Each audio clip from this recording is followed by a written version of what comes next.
Good evening, Westborough.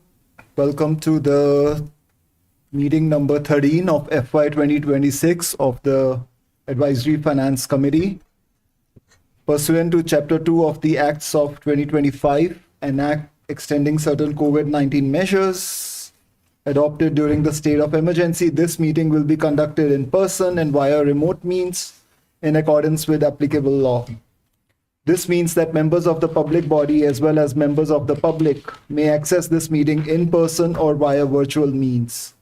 In-person attendance will be at Memorial Hall inside Town Hall at 34 West Main Street, and it is possible that all or some members of the public body may attend remotely, with in-person attendance consisting of members of the public. This meeting may be accessed remotely via Zoom, when required by law or allowed by the chairpersons wishing to provide public comment or otherwise participate in the meeting may do so by in-person attendance or by accessing the meeting remotely as noted. Additionally, this meeting will broadcast live in real time via Zoom channel 28 and Charter channel 192 or via Westborough TV's online platforms at westboroughTV.org and Westborough TV. All right, so today for the agenda, we have first public comments. Anyone here for public comments? Yes. Thank you, John. Please go ahead.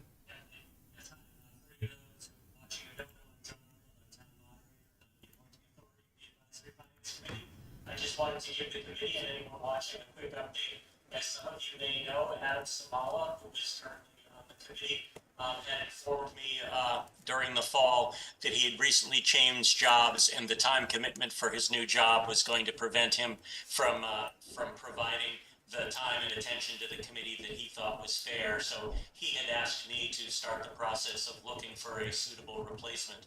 And so I wanted to let you know that probably for the first time in my time as moderator, which is almost 12 years now, I actually have found two very good and very well qualified candidates. And between now and tomorrow, I am going to make a difficult choice of who I'm going to appoint to the committee. But I wanted to let you know that Adam has submitted a letter of resignation effective tomorrow. And I want to thank him publicly for not only the time and attention and the point of view that he brought to the committee. I think for his few years on the committee, he did a very good job of asking good questions and representing the committee quite well.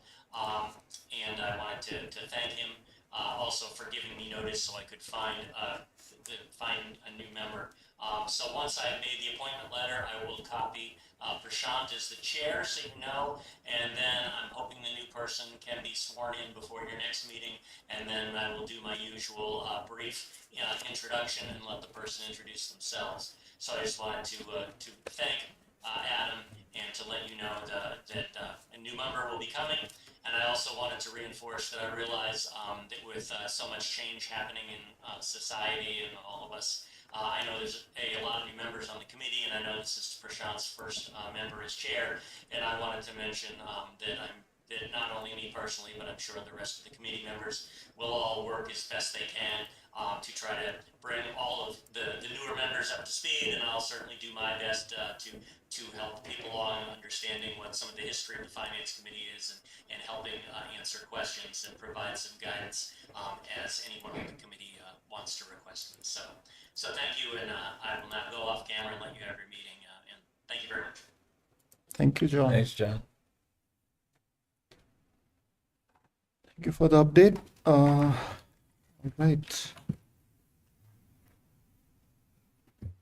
The next, we have a presentation from the school committee and the school superintendent, Ellison. Please go ahead. Thank you. Just a moment to get myself all situated here.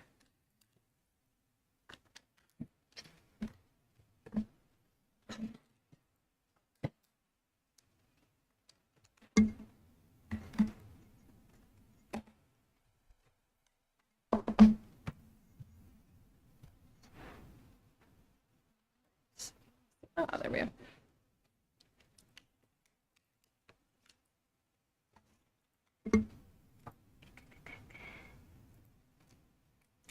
Okay.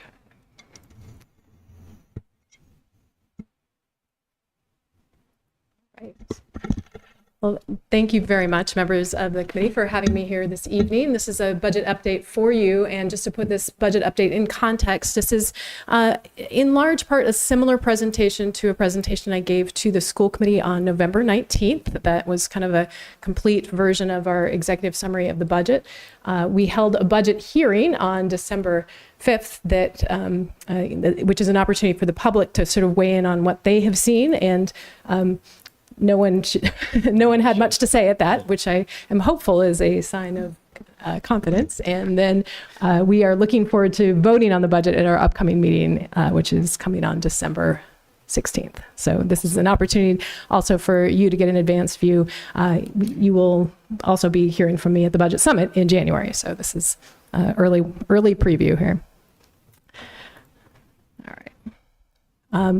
I did want to kind of put in context that the budget is, in my view, really the vehicle for kind of living out the mission of the schools. And our school's mission is really about supporting each and every child and thinking about their capacity to grow as kind of a thinker, a collaborator, and a contributor to society as a whole. And this budget, I think, really represents a way to do that that is also fiscally responsible and sustainable over time. You know, one thing I heard very clearly from the budget summit in the fall was that people were looking for a level services approach, and if possible, a level services approach that also looks to realize some savings. And so that's the approach that we took this year as a school leadership team, and I'm about to share the results with you. What we did ultimately was realize about $400,000 in budget reductions. We were able to maintain class sizes within guidelines. We're maintaining our programming, kind of holding over from last year. We are not kind of making up for things that we had to cut last year. So this is sort of maintaining based on kind of last year's budget cuts. And then the overall increase to the budget this year is is estimated to be at 4.17%, which is lower than our pre-pandemic average if you look at the years of 2017, 2018, 2019. And I think it's important to sort of frame this all as being a budget for a school system that takes academics very seriously. When you take a look at our MCAS performance, at our students' SAT scores, their capacity to sort of go out and go to wonderful schools throughout the Commonwealth and throughout the United States and beyond. We also have been recognized by various organizations like Niche, Boston Magazine, the U.S. World News and World Report. My favorite, I think, in Boston Magazine this year, Westwood High School was listed as a sort of a great bang for your buck, which I thought was a nice award to have. Good thing to bring to a budget. Absolutely, yeah. It's top 10 in the state. So. Beyond academics, it's a wonderful school system in so many ways. I've had the opportunity over the last couple weeks to go to a lot of programming related to the fine arts because it's that time of year when concerts are happening. Our extracurriculars are phenomenal. We have nationally recognized programming for DECA. We have a wonderful honor society that's very active. Our athletics are strong and widely participated in, and our kids are just kind of great. When you get the chance to hang out with them, they are kind, they are involved, they're really engaged in their community, they're supportive of one another. And so the things that we have going, we want to maintain. We want to really make sure that what makes Westborough a special kind of place and a wonderful school system, that we keep investing in those things. A level services budget, and this is, I know you are aware of this, I'm saying it over and over again for the viewing public, is really just the funding we need to maintain our current level of programming and our current standards. So what's included in that, often it has to do with meeting our contractual obligations. So those are the salary increases that we're required to put into place because of collective bargaining agreements. And those often include what are called step increases. Many of our salaried contracts have a step scale. So each year that you're employed, you move up the scale. They often include payment for cost of living, a COLA increase, and sometimes longevity as well. So we like to honor the people who have been with us for 10, 15, 20, 25, and more years. We also have to make sure that our level services budget accounts for special education costs, which especially the out-of-district costs have been rising dramatically over the past 5 to 10 years. I presented a little bit about that earlier this fall in the kind of advocating for a special education reserve fund, and I'll kind of dive into that in a little more detail as well this evening. And then finally, we, like everyone else, we have to deal with sort of inflation. And inflation comes at us in a lot of different ways. Rising costs of transportation, of our utilities, even materials and supplies, the subscriptions that are now becoming the backbone of our curriculum. Those are all things that continue to escalate in cost. So, you know, our goal really with level services is to contain the costs as best we can without harming students and their capacity to do all the things here in Westborough that we want them to do. So this is the big picture snapshot. The total budget request this year is just over $73.4 million, which is about a 2.9 increase from last year. And again, that percentage number is a 4.17% growth. And I really think this is a number, when we look at 4.17, that feels more sustainable over time. A school system is naturally going to grow because of those things that I talked about, because of salary increases, because of the increase of costs out there in the universe. But we want it to be a sort of sustainable level. And here's a chart that sort of shows you that budget increase in context. If you look at the years here, let me get my laser pointer going, sort of in pre-pandemic, our current budget is less than the average of these years. You saw this dip in FY20 and FY21 because of the pandemic, and that happened for a couple reasons. One is we were out of school for several months, which actually decreases costs significantly. And then in FY21, we had an influx of funding from federal and state grant monies that was able to offset some of the costs of educating kids. But you also see this sort of bounce up in 22, 23. And part of that is due to need, frankly. You know, as those federal and state dollars were sort of rolling out, we also have seen a real uptick in student need on a lot of different fronts, both academic and social and emotional. We had a little bit of a reprieve in 24, but then back up again in 25. And then if you recall last year for FY26, the original proposed budget was about 5.77, and we were able to bring it down. And, you know, in terms of thinking about where all the money goes, the overwhelming majority of our funding goes into people. And I just want to give you a little snapshot of who those people are and how our FTE sort of break down. Of the about 720 employees, a little over 720 employees we have, their salaries comprise just over 80% of the budget. And most of those people are faculty, teachers, nurses, counselors, other direct services providers like speech and language therapists, special educators who are working directly every day with children. Alongside them, we have almost 20% of our staffing is in paraprofessionals who are also working very directly with children. So those are people who are in support roles alongside teachers, making sure that we're doing everything we can for kids. We have administration and district staff, a relatively modest number. I know there was some conversation about that last year, about whether we were overstaffed administratively. And I do want to say this number includes not only district and building level administrators, it also includes all our staff. So at the district level, so all the folks in human resources who work to make sure our technology works, the folks who do the accounting that helps us claim all the things we need to claim for circuit breaker and for Medicaid reimbursement, and all our administrative support staff.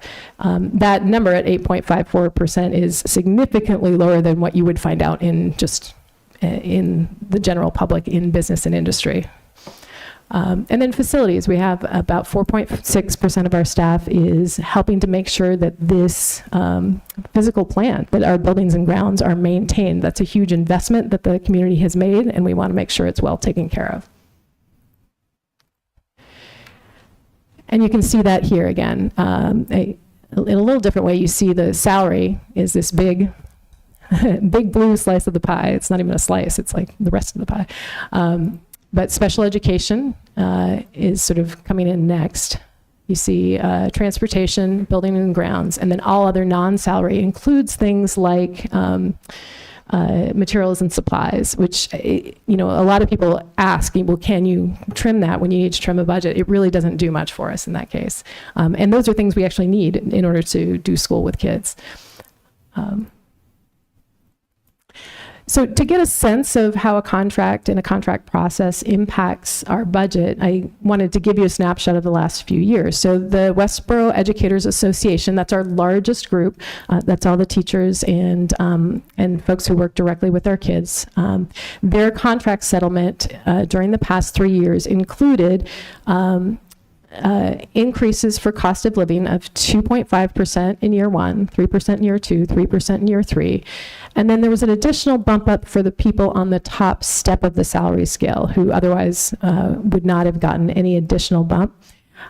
Finally, there is, you can see if you hit beyond year 14 as a teacher, there's an additional sort of stipend type payment that goes toward longevity. So that's kind of a pretty typical arrangement. If you look at school districts throughout the state, this is fairly similar. Now, we are right now in collective bargaining with our teachers union and with our paraprofessionals union, our two biggest groups. We'll be entering collective bargaining with our custodians, food service workers, and administrative assistants in the months ahead.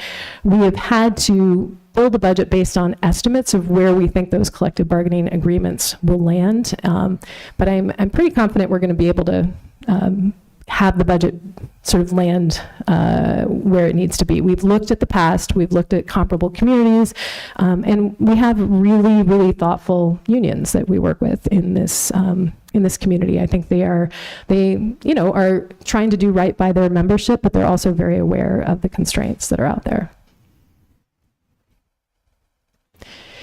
So when we took a look at salary this year, our starting base salary, as you see there, is just a little under $59 million for all salary throughout the district. When we added the cost of living increase, an assumption about what that might be, assumption about longevity, and then the steps and lanes, the increase just to roll over existing staff from this year into next year would have been about 4.55%. We looked at places we could make some reductions due to enrollment and some program restructuring of about $400,000, which brought that salary portion of the budget increase down substantially to 3.87%. And so we are committed to this process of really looking at our staffing models, seeing are there places we can reduce. We did that last year in the K-3 level. Where we made reductions based on dropping enrollment, and we'll continue to do that moving forward. As much as possible, also, I think it's important to say we want to do that in ways that don't impact kind of people as much as possible. So when we have staff attrition, trying to work through that. We were very successful last year. It'll get harder to do that, frankly, as we go. But we are looking for places we can do that this year as well. I mentioned declining enrollment, and you can kind of see that here. Our kind of high point of enrollment was back in 2017, 2018, with just over 4,000 students. As of October 1st of this year, we're at 3,642, so we are down several hundred students. And the projections do show a continued slow decline, nothing dramatic, but kind of slowly going over the next few years, and that's actually true throughout the state. I think one of the things that shows a little bit about enrollment, you can see if you look at our first 4 grades here and then our last 4 grades, you can tell by the time this crew hits the high school up here, if we continue to see lower enrollment behind them, we're going to have a much lower number overall. And in some ways, when enrollment drops, it gives us the opportunity to make some to restructure and make some choices that help the budget process. It also can get hard as this enrollment hits the high school in particular. It's harder to program in lower enrollment situations because you need more staff in order to provide a wider array of programming. So when we made the decision last year to reduce Mandarin, it really was a decision that had to do with enrollment in that program being low. In an ideal world, we'd love to provide all the programs that kids wanted or needed, even if there weren't many of them in a class, but that gets harder and harder to do. I do want to note, and this is very important to note, we have several housing developments that are in the process of being put up, and one, I think it's 2 in the Armstrong kind of catchment area, and 1 in the Hastings area, and another that's sort of out there in pre-approval mode. We are currently in the process of K-3 redistricting project as well, because we are hoping to sort of account for that as we look at where our enrollment boundaries are drawn. The good news from my perspective is with those developments, it may stabilize or even sort of have our enrollment start to tick back up again. But we want to make sure we're planning for it appropriately, because if all the students end up at one school, we can have overcrowding in one place.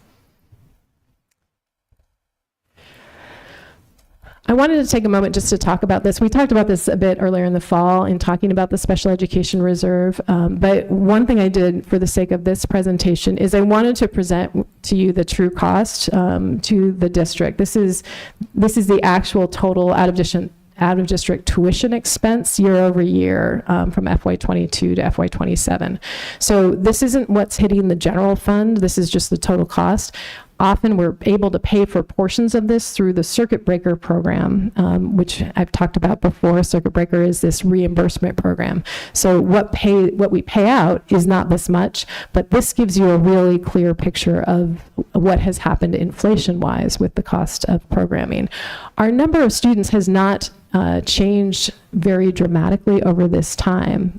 What has changed is the actual cost of the schools has skyrocketed.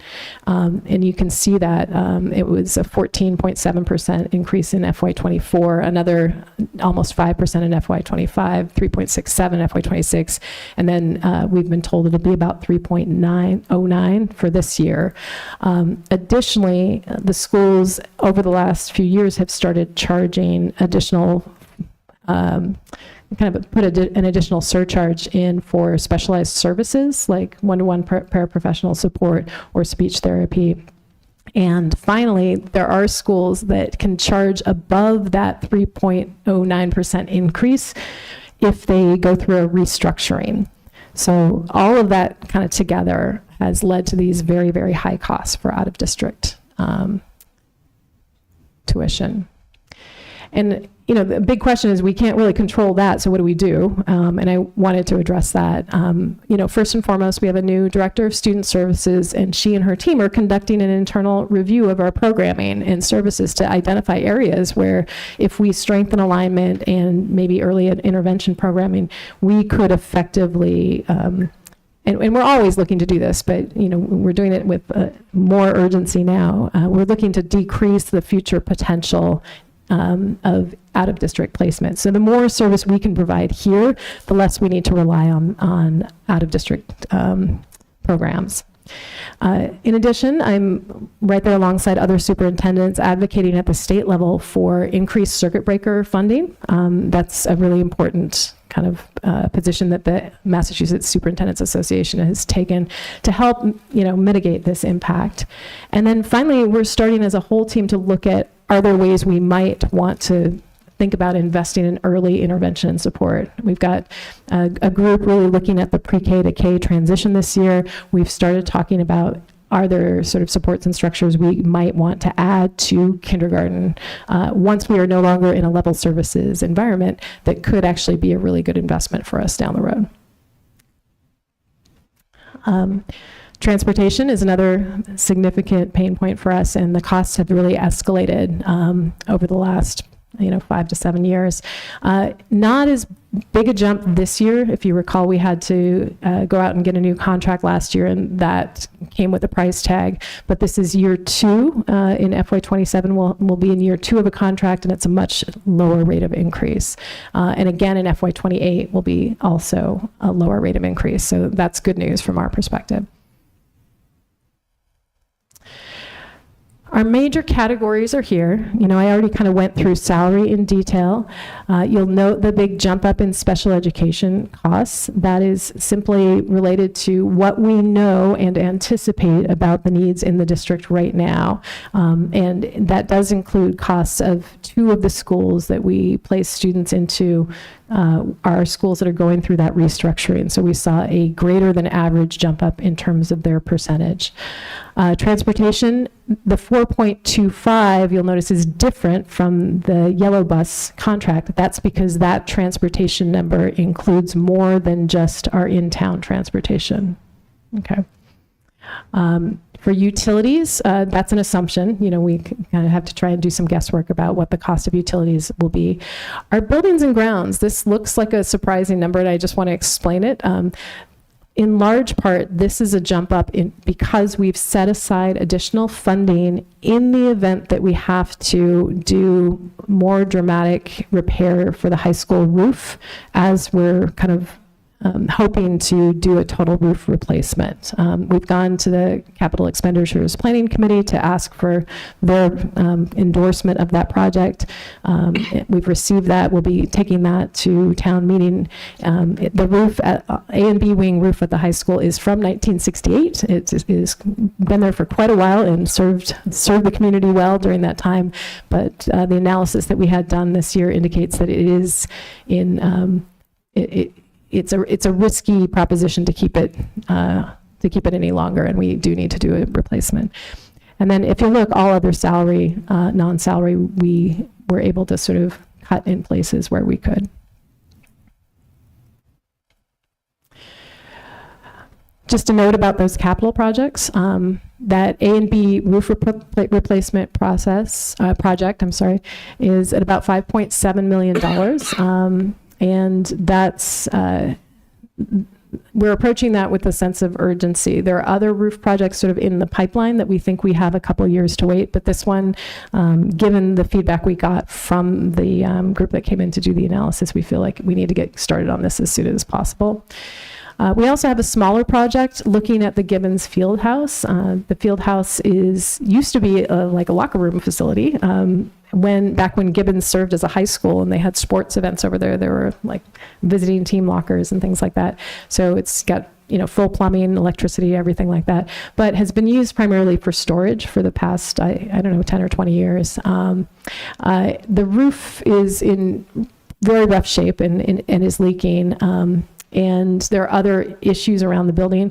We have a small working group within the school committees trying to decide, you know, our initial thought was repair, and then we kind of vacillated over to demolition, and we're going to sort of study it in more depth and figure out what makes the most sense given now and future options.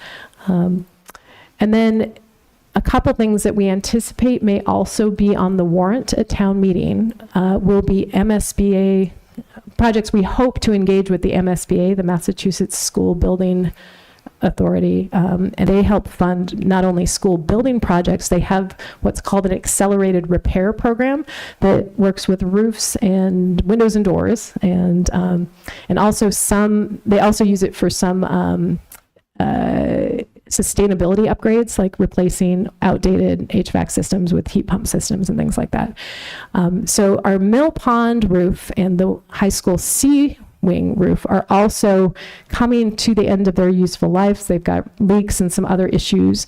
They're not going to go and collapse anytime soon, thankfully. And they are candidates for restoration as opposed to a full replacement.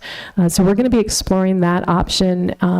And the accelerated repair program, despite its name, takes a few years. So they will be opening it up for submission in January of 2027. The quickest we would be able to, assuming we got in, we would probably be notified sometime that summer or maybe into the fall. This year, when they did it, the folks who applied this past January were notified in October. So it can be a while for them to make decisions. And then from that point, it's usually a year plus before you can really get started on the project. That's why we're not pursuing this for the high school project, the A and B wing, because it's just too time sensitive. We can't wait for the state process. But these other roofs are good candidates for this kind of a project. I do want to speak to the notion of level services versus level funded. I know that comes up sometime, and people ask the question of, you know, why not a level funded budget? I've sort of talked about level services, what our drivers are, and why we can't kind of do what we do without increasing funding. So you can see contractual obligations, mandated cost increases, and the goal is to preserve the quality of what we've got. A level funded budget would roll over our same dollar amount right now, regardless of those obligations, which would eliminate any increase. We anticipate that in addition to the cuts already established, we'd have to cut about 35 other staff members throughout the district, which is a substantial impact and would dramatically affect programming, set us back quite a ways. So people ask the question, I like to try and put it out there so folks know what that would look like. I do also want to say, this is a level services budget. We had a reduced services budget last year. And while I think that's the right thing to do right now, there is a cost to not moving forward with requests that we had in the budget process that we are not able to fund. So some of those requests are up here. For example, one of the things we're talking about is, do we want to provide paraprofessional support as a sort of standard support for all of our kindergarten classrooms? That's very typical in many communities. We don't have a kindergarten assistant for every kindergarten classroom here in Westborough. And it's a time, that transition from pre-K to kindergarten is a kind of critical time for kids. It's their first real full day, full year school experience. Kind of a look at bolstering some of our math support in the early grades. We right now have tutors that are there to support students and sort of pull out and push in, but we were looking to expand that support by providing certified math specialists at the early grade level. Also looking to expand our wellness programming in the early grades. Our high school broadcast journalism courses are always very popular, and people would like to have more of that. So there was a request that we cannot fund this year. Our AP course offerings, we are able to offer some, and others we put on the table through VHS, which is the virtual high school program, which is okay. I would love to bring more of those in-house because the quality of the teacher-led programs that are in district is much, much higher. So the extent to which we can sort of move away from VHS and into in-person actual coursework, I think is going to improve things for kids. And then we have some major strategic priorities around strengthening our instructional technology support and expanding our digital literacy and computer science curriculum. Right now, we don't offer anything formal for our kindergarten through third graders in terms of their learning. And this isn't necessarily putting them in front of computers, which is, I think it's an interesting thing. There's a little bit of that, teaching them how to use things, but a lot of it's in thinking about programming. What does it mean to kind of think logically and to problem solve? So some of the best work that I've seen with the little ones is actually having them do physical movements and things and kind of problem solve together in a way that sort of gets them ready for later kind of computational thinking. At the middle grades, our librarians are carrying a lot of the weight around that, and in the upper grades, it becomes very elective. So we're looking at creating a kind of clearer scope and sequence there. And so those are kind of the things that were left on the cutting room floor. I think it's important to end with acknowledging those so that people know that, we are in level services. We are continuing to maintain what we've had in the past, but we're not able to be as forward thinking as we would like. And so looking ahead to next year and beyond, I'm hopeful that we can find ourselves in a different situation there. That is my last slide, and I have I'm here for any questions or comments or anything that you would like. I think first of all, I want to thank you, Alison, for all the wonderful presentation you have given. And in fact, I think people may think that this is just a presentation, but I think the amount of work that goes into maintaining this whole complicated system with enrollments, teachers, staff, activities is quite a lot. And I don't know how it doesn't become overwhelming. I'm sure it does. So thank you for everything you do. I think with that, I want to open up to the AFC members for any questions. Yeah, so I do have questions. So I think that we can do better than that pie chart. That pie chart is a little bit of the bane. I've picked on that pie chart because because it is rather homogenous. The 80% demarcation of salary of what? What are the groupings? And how many children are impacted by the subgroups of salary categories? Or, are they third grade teachers? Are they, cleaning professionals? Are they third grade math teachers? I'm coming up with categories because, I'm not part of the school system, but I'm just trying to give some pointers. I think it would be very helpful because I think when we're looking critically at the budget, we want as the audience to draw our own conclusions rather than just be presented with these prepackaged numbers that don't really offer a window into what drives those calculations. An additional point that I'd like to make, you bring up the Mandarin example a lot, and I just sat here doing off-the-cuff calculations. If we were to assume that the Mandarin teachers are making $50,000, each one of them, I think there were 2 Mandarin teachers at the time, that's roughly $100,000. $100,000 on a $70 million budget is 0.14% of that budget. And so to announce that as an accomplishment of budget trimming, when you look at these quantitative results, it doesn't really seem significant. And my question then becomes, what are the areas that we're not looking at in the budget? For example, you put technology and innovation and you put some numbers like $200-some thousand for one category of technology and innovation and $125,000 for another category of technology and innovation as an unfunded strategic initiative. If you take the total of that and once again calculate it on top of a $70 million budget, that's 4 times the cost of the Mandarin teachers. And you may have people in the audience that would question the value of even viewing that as a loss, that roughly $400,000 or so loss. And so I'm just pointing out some immediate things that came to mind for me. I would like to see more detail in how these numbers came about, rather than taking, let's say, the school administrative staff's word for it, because we can also calculate, and we may be able to come up with other insights and even point out some opportunities for trimming the budget. So that's my set of comments. If you're looking for kind of a more detailed breakdown of our staffing, I'm happy to send you. Our human resources department does a really good job of that, and you can look at that. Our budget book, which will be kind of arriving shortly, we're kind of doing all the final things on it. It doesn't have our projected numbers in it because we are in contract negotiations, but you can look line by line to see where the money goes there. That's the purpose of that. Yeah. Is that okay? I think in your defense, this is an executive summary. So Yes. it's a high-level overview of kind of the direction you're setting. Right. So I get that, and I get the desire to get more detail behind it as well. So it's a balance of what you put in executive summary. So you're trying to espouse, I think, your high-level assumptions behind the plan. Yes.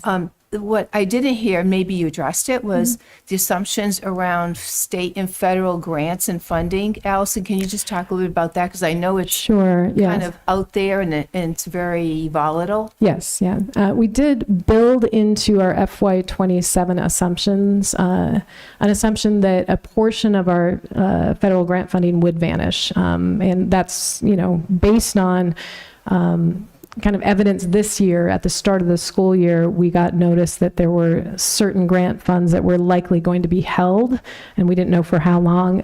Those same funds, I think, are very much at risk in what we're hearing.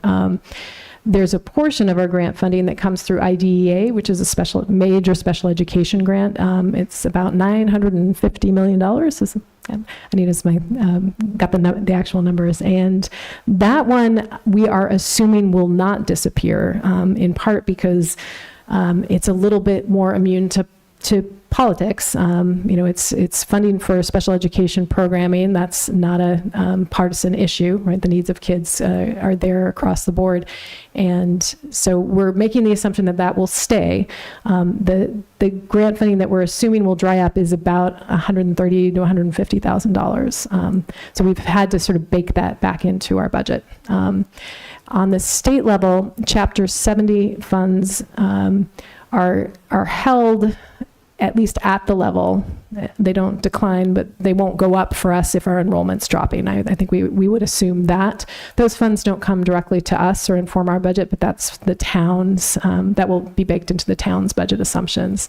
And those are kind of the big nuggets we have to worry about when it comes to state and federal money.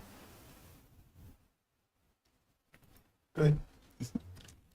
Yeah, certainly great warm up round. I mean, we're going to go through a lot more detail, and your book generally has a lot more detail in it.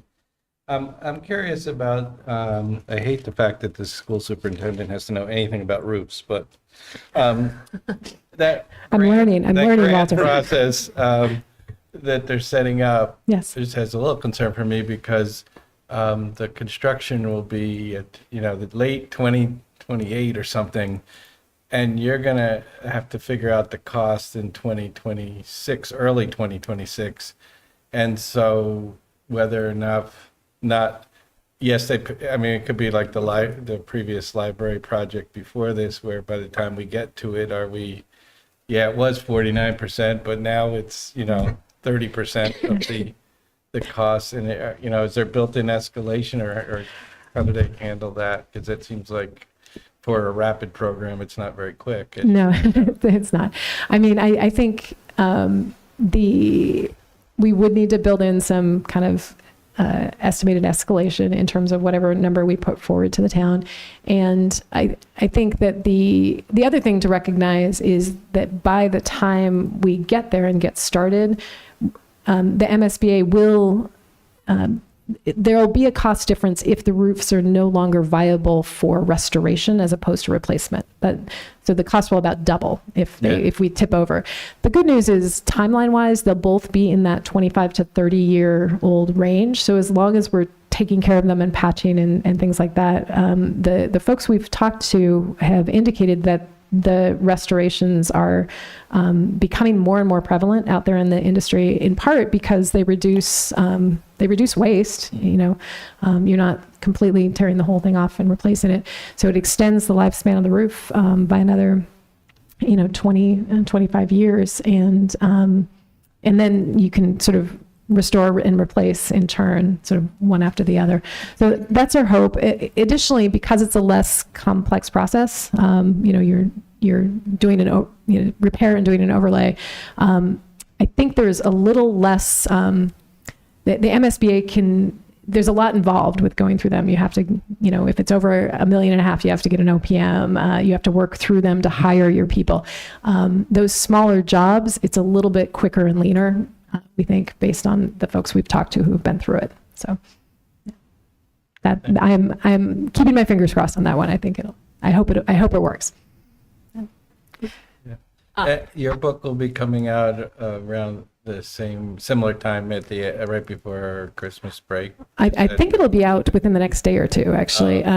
It's a preliminary book because, like I said, we're in bargaining, so we won't have salary They're numbers. always preliminary because they changed 4 times during January and February too. But Absolutely, but that's okay. This time in particular.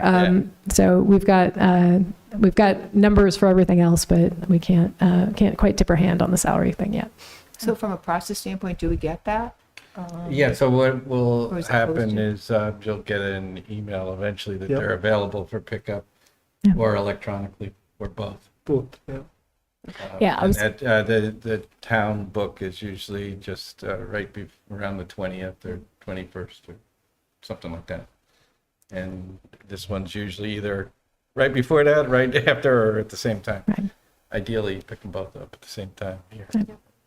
We'll have that ready for review very soon. So I wanted to just add some additional comment that I think would help make this executive summary more effective.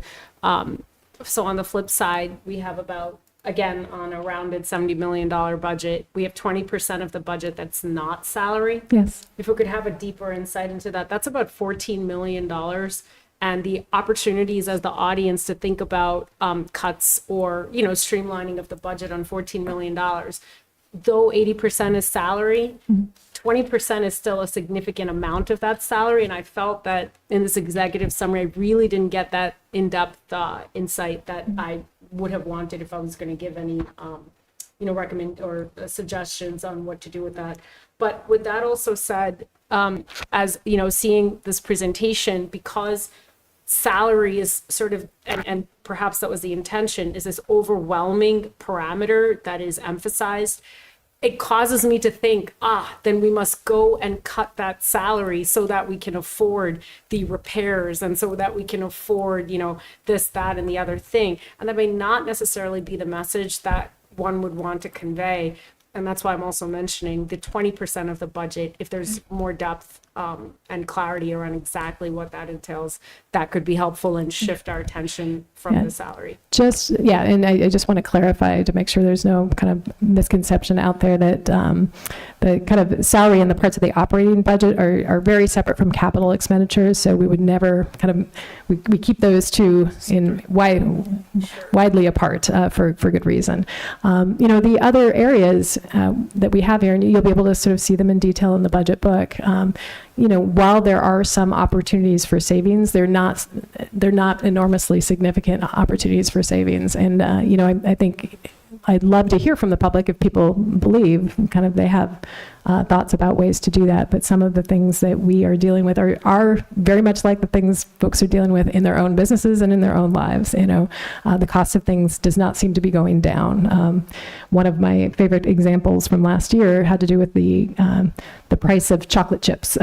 So we have culinary arts programs at our high school, and the chocolate chip cost had gone up by 40%. And so when things like that happen, it really does impact what we could do with kids in terms of the hands-on materials.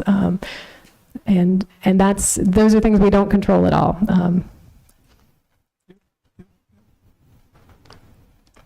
Yes. Can we, on the transportation line, can you talk a little bit about, I know we'll be in the second year of the 3-year contract. Yes.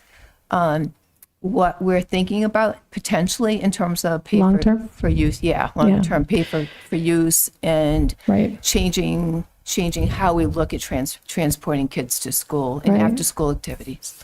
So, Westborough has has managed to avoid bus fees, which I think is remarkable. And I'd, be thrilled if we could continue to manage to avoid bus fees. However, many districts, as a way to sort of offset the escalating price of transportation, do impose bus fees for students who live outside of what is legally required transportation, which I think it depends on your age. So Anita's probably got this more. It's like elementary kiddos, it's outside of half a mile.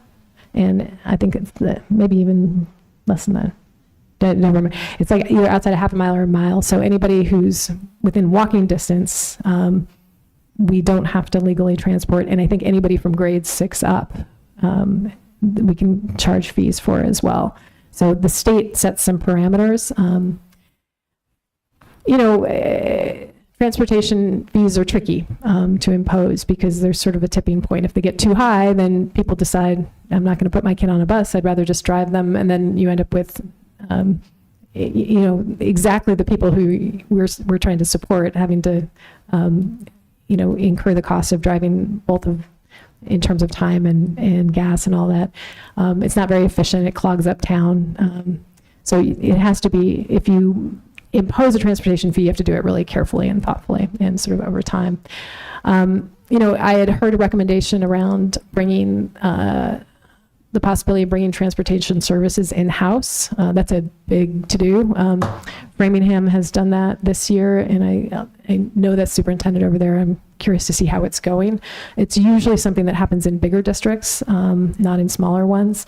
And we would not be in a position to do it by purchasing buses. It would be a sort of lease agreement with an existing transportation company. So it's really the thing you're bringing in-house is all the personnel and everything that goes along with that. So taking on the responsibility of hiring, oversight, and so forth.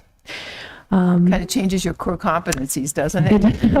Well, and you have to have you have to have space to run that department. There are a number of things that would have to be true, but it's definitely worth exploring. I don't know how realistic it is.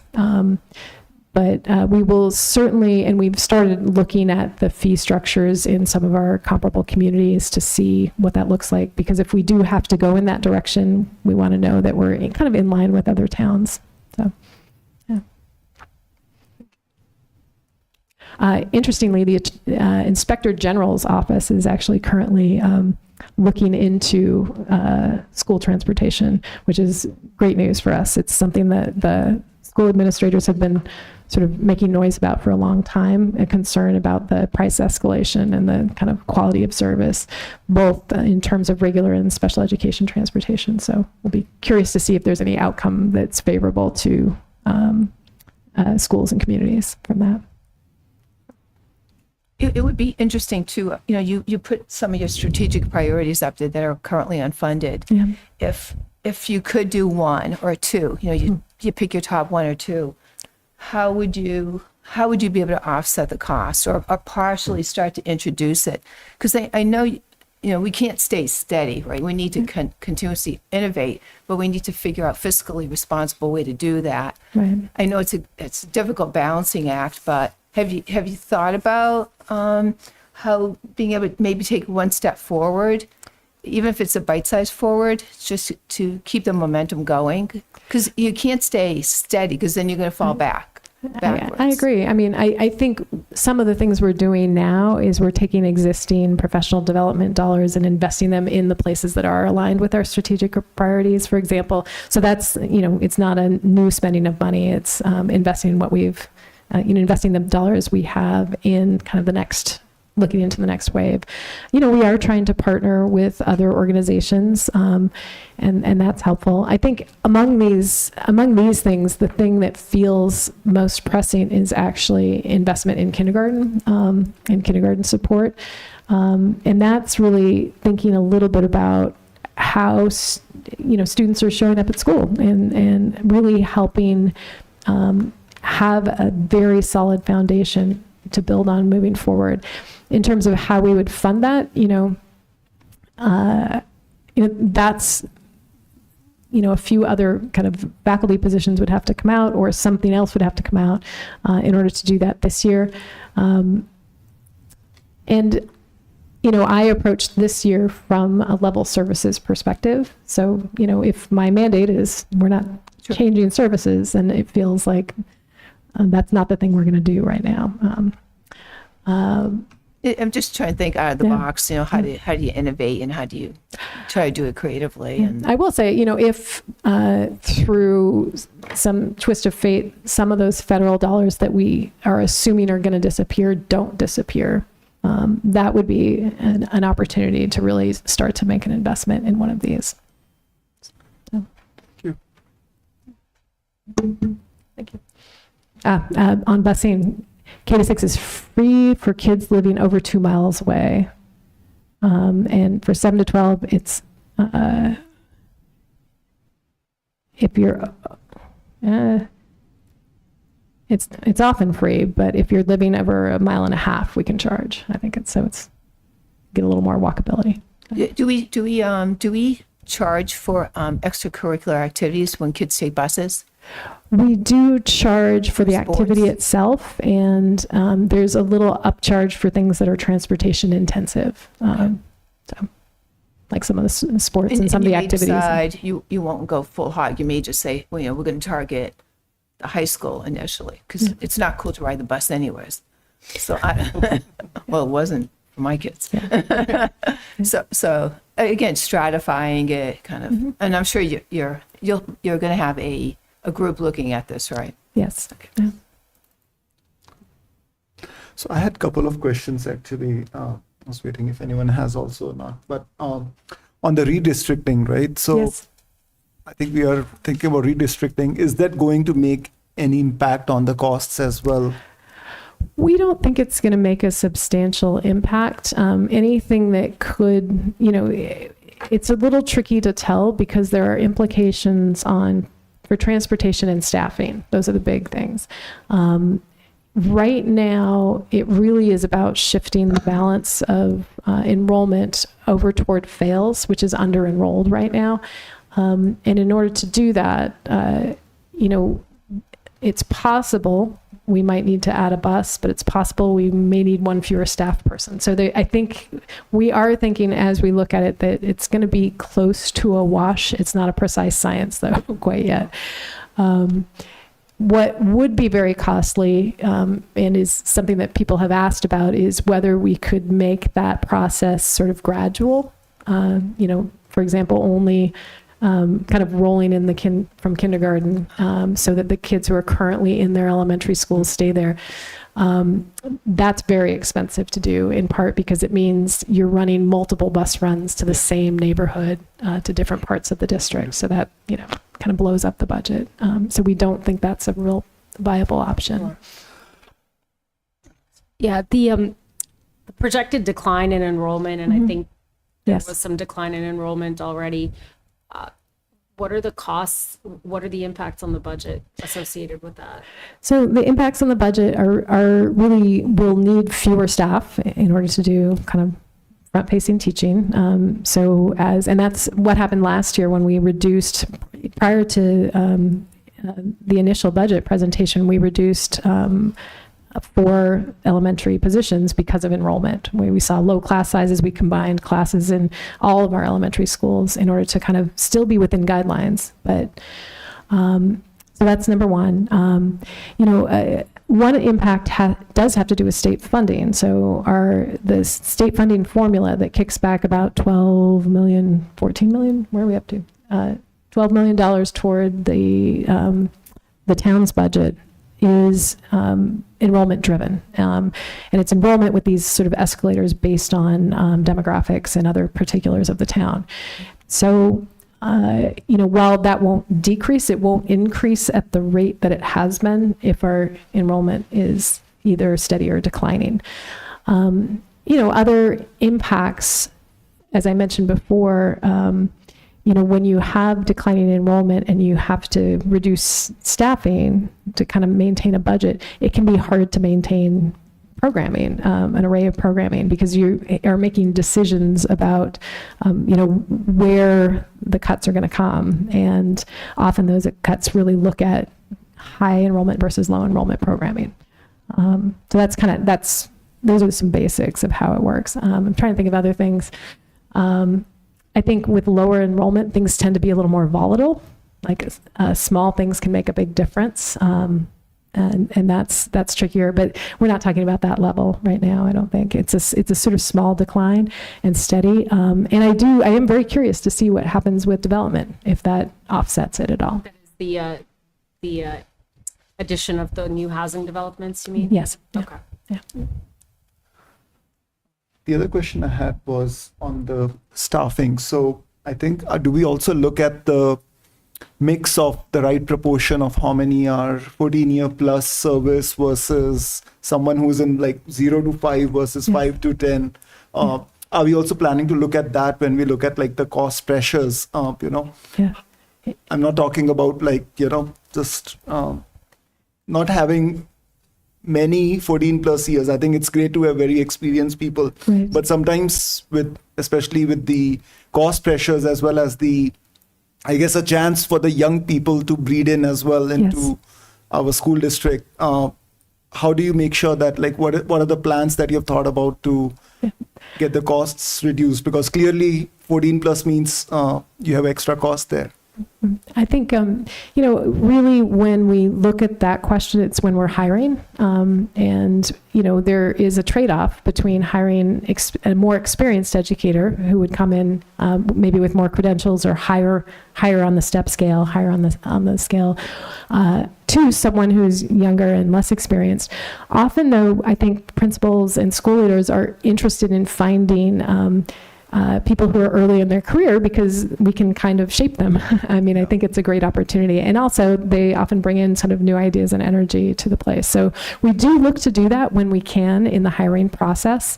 There are certain positions where we tend to hire more expensive candidates because they're harder to find in terms of expertise. So some of our higher level math classes and science classes, for example, some of the language classes, often those are more expensive folks to hire and bring into the organization in terms of background and expertise.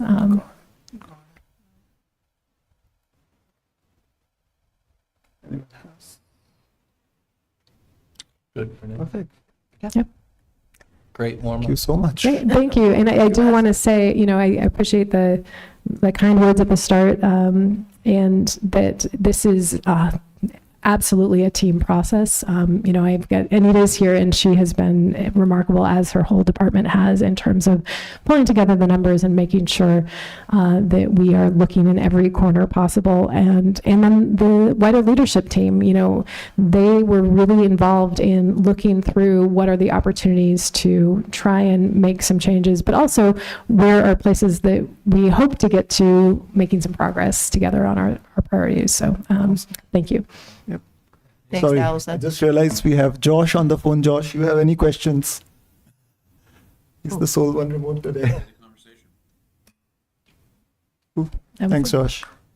Thank you. Thank you, Alison. Thanks, Thank you, the guys. school committee as well. I think I personally follow all the school committee meetings because my kids are in school and I'm really interested to know what's being discussed. So thank you for everything the school committee is doing as well. So thank you.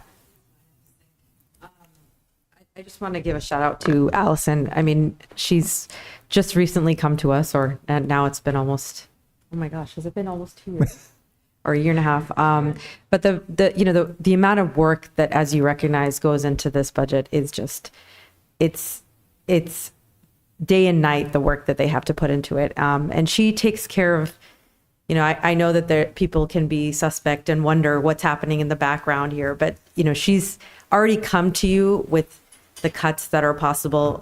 She looks at that before even being asked to do so. So I really do appreciate that about her. I also think that we need to realize that, we're not a money-making business. We are in the operation of educating our students. Our district is very good. People move to our town specifically for our schools, and we want to maintain that. And so while Allison mentioned to you that there's a cost to standing still, that's what we're looking towards. And we want to actually build upon this and try and take this to another level. So while I understand that there's places that you feel or you may perceive that there can be large cuts made to, it's not that easy. Especially that 20% that you're talking about, that's not salary. Those are fixed. Those are not costs that we can play with much. There's not much there that can be taken. And I don't think that there's an over exaggeration of the 80% for staffing, because that's just a fact. And, we value our teachers. We want to have good hires, experienced hires, and give opportunity for all of our teachers to excel as well. So just wanted to say that. Thank you so much. Thank you. Thank you. Awesome.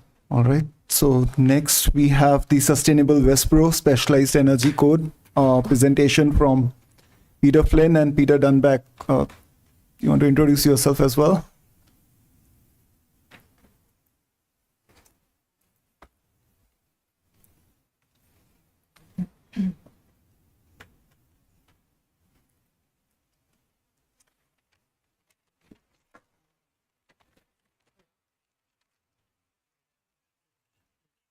Down right there. Okay. Good evening. I'm Peter Flynn. I'm the chair of Sustainable Westborough. Peter Dunbeck is with me tonight. Peter's a member of the committee.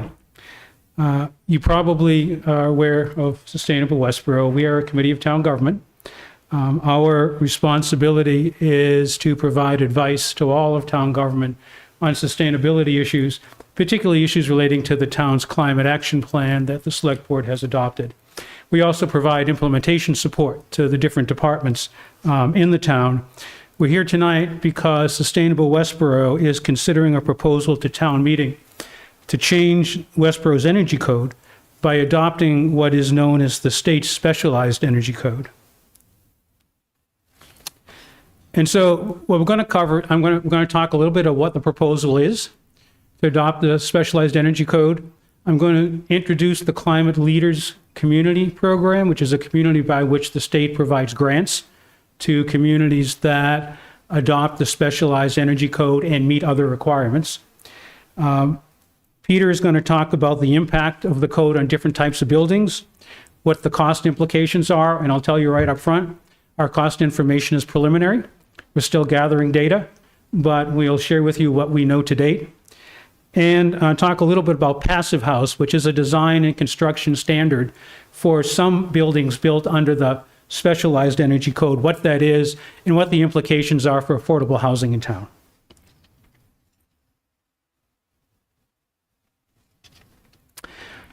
So the proposal to change Westborough's energy code is to adopt what's known as the state specialized code.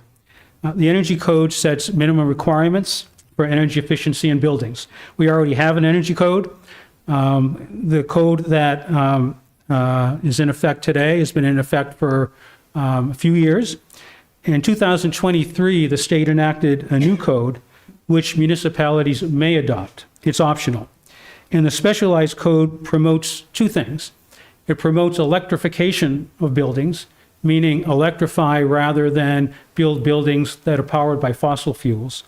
And it also promotes greater energy efficiency in new buildings.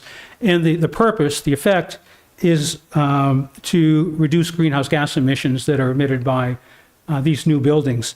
The new code, in effect, is limited to new buildings, so I want to emphasize that. Doesn't apply to existing buildings, doesn't apply to additions, doesn't apply to renovations.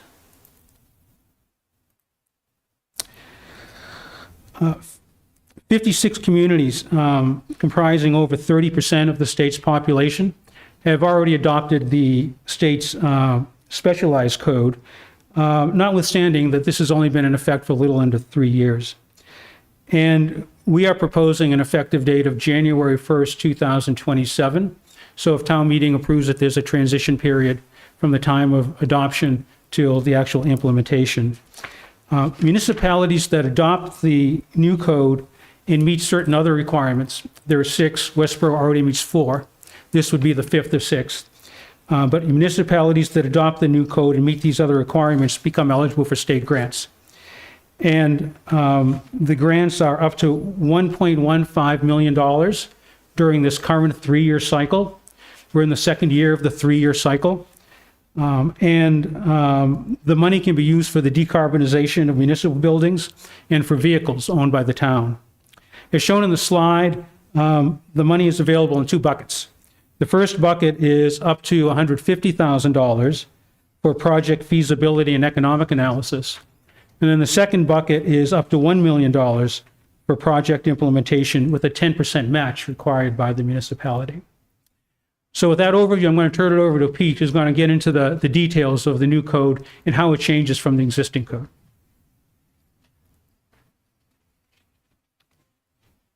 So, yes, Pete Dunbeck, and I'm pleased to be able to talk to you about this. So first is what changes with the specialized code, and it varies by building type, and there's layers of detail under here. This is like a summary view of it. But all residential that's under 12,000 square feet and electric, there's no change. In any building that's in the commercial code, municipal buildings, schools, new fire stations, whatever, office buildings, retail, if they're all electric, there's no change. The bigger change is in multifamily residences, where high-rise residential buildings where there's large apartment or condominium complexes. That requires going to a new methodology called passive house that I'm going to talk about in a minute. So for electric construction, which is the dominant method people are building buildings in today, there is actually very little change except for large multifamily. But let's spend a minute on the gas column. As Peter had indicated, one of the purposes of the specialized energy code for the state is to reduce greenhouse gas emissions and have people choose to go to electric. So they're putting their thumb on the scale and saying, if you're going to go with gas, you have to do these extra requirements. The first one that's common among all of them is you have to pre-wire for electricity. So while you're building a new building, run the extra cables for your heat pumps, run the extra cables for electric dryers, so forth, because that's the cheapest time to do it. so that in 10 or 20 years, when you want to convert to electricity, the wires and the electric panel is already sized properly for it. So it's a cost-effective way of getting to electricity eventually without saying you have to do it today. The other requirement that you'll see in two of the categories is solar. And the amount of solar varies. There's consideration of shaded lots and how much roof space you have and so forth. That varies depending on building size and in the very specific location in the lot. But the other point on solar in regard to the cost implications is solar is also producing valuable electricity. So it somewhat pays for itself. You may have to put in $40,000, $50,000 on a house size unit, but it's going to pay for a lot of your electricity for the life of the home. So it's not a all out of pocket cost, but it's the way the state set it up to encourage people to just go all electric today. If you're not going to, you're going to need to do these other requirements. And again, reinforcing what Peter said, it's new construction only. It's not renovations or additions on buildings. The passive house is a standard that was developed in Europe and has been brought into the US, and there's a national organization that supports an education of how to do passive house. It's not really new construction techniques, it's more of a rigorous method around how you do it. It involves advanced planning of the energy activities in the construction process, and a certifier models what the house will behave like when it's finished, and then they'll inspect every point along the way. So subtle things like how you seal the envelope, put the tape on and stuff, and make sure all of that is done carefully in advance, so that when you get done, you can test the building and confirm that you've met the objective. Because it's very expensive to fix the problem after you've put the walls all together if the tape inside wasn't put on properly. The result of this is lower electric bills and lower emissions, which is, of course, the state's goal. It's enforced by passive house engineers, so it's a training process to make sure that you're following this methodology. The environment internal is generally quite healthier for people. The air exchange is managed very carefully. There's a air exchange system that allows you to get fresh air in without losing most of the energy. I was at a passive house symposium earlier this week, and the people were telling stories that where they had built affordable housing with passive house, the people who had allergies noticed their allergies were much better when they started living in the house because the air was so much fresher than where they lived previously. So Peter mentioned some of our cost estimates and stuff are preliminary. We've met with contractors and developers and architects and went to symposium, other places, and we're collecting a lot of data. The construction cost premium is about 0 to 4%, excluding the land, but it lowers the life cycle cost. So that pays back. So if you're building a single family home and you're buying it and taking the benefits of the utilities, you might find that attractive because it's a lower life cycle cost. But if you're a landlord where you're absorbing the cost of the capital construction and the renter is getting the benefit of the lower utility bills, they may not be as willing to pay the extra upfront. But it's not a lot of money. And the Mass Save program has a rebate program specifically on passive house that we're estimating between 1 and 1.5% of the construction cost. So it offsets a big portion of the cost premium. We've got state level agency and stuff working with us.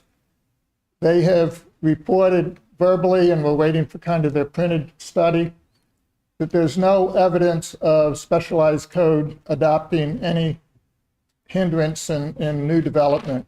They are tracking building permits and statistics and before and after and specialized versus non-specialized, and they're seeing no statistical difference in the adoption. Passive house is, I think I have a chart on passive house I want to talk about. So this is affordable housing, and on the left side, it talks about 9,900 completed units in the last 12 months. This was just reported by DOER in the last couple of weeks. Of those, 9,100 were 93% were passive house built. And then if you look at those passive house units, 92% of them were in the stretch energy community. So they didn't have to do it. The specialized code communities had to build it to conform to the code. So the stretch communities are voluntarily choosing passive house for economic and climate benefits. I think it's pretty compelling evidence that passive house is not a barrier to housing development, and it's the only category, again, for all electric construction that is impacted by the specialized code. So we think this is attractive for the town. And one more click here. So again, why make this change?